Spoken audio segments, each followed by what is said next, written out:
Donc l'objectif de la campagne BDS, boycott, désinvestissement, sanctions, je reviendrai tout à l'heure sur l'explication de ces 3 lettres, c'est tout simplement de s'engager aux côtés des Palestiniens face à l'occupation, pour la libération des prisonniers politiques et pour le droit au retour des réfugiés.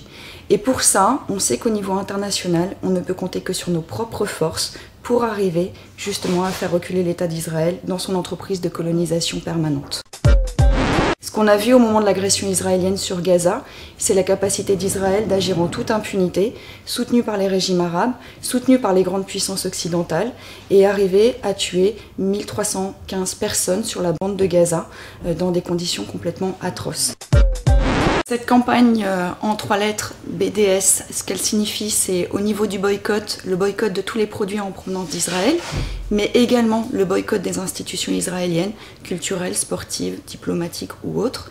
Le D, c'est pour désinvestissement. Ce que ça signifie, c'est qu'on demande en fait aux entreprises, notamment françaises, de ne pas s'engager aux côtés d'Israël, soit sous forme d'investissement, soit sous forme de coopération. Et les sanctions, c'est évidemment adressé à nos États pour demander la rupture, notamment des accords d'association. Donc sur ce terrain-là, il y a déjà plusieurs campagnes qui ont été menées, pas simplement en France, également à l'échelle internationale, qui portent déjà des résultats, notamment aux États-Unis ou en Grande-Bretagne, puisqu'aujourd'hui, par exemple, 20% des exportateurs de produits israéliens s'estiment touchés par cette campagne BDS. Donc il s'agit pour nous de la poursuivre et de l'amplifier. Donc au niveau du Languedoc-Roussillon, il y a une grosse campagne qui s'est mise en mouvement contre l'implantation d'Agrexco, qui est une entreprise agricole qui exporte en fait des fleurs, des fruits et des légumes en provenance des colonies israéliennes, notamment de la vallée du Jourdain. 70% de ces exportations se font dans l'Union européenne et aujourd'hui le président du conseil régional, Georges Frech, qui souhaite renforcer la coopération avec Israël, subventionne à hauteur de 200 millions l'implantation de cette entreprise autour du port de Sète.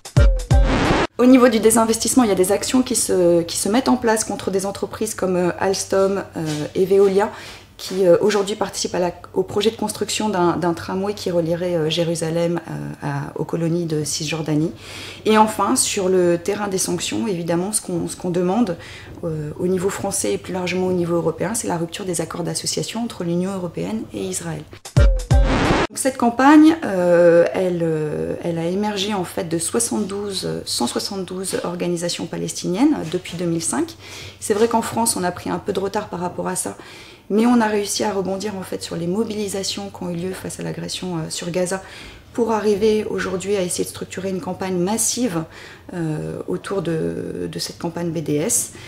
Ce sont 30 organisations aujourd'hui en France qui sont signataires de cette campagne, avec en point de mire la date du 10 octobre, samedi, où ce qui est proposé, ce sont des actions sur le territoire national autour du boycott, du désinvestissement ou des sanctions.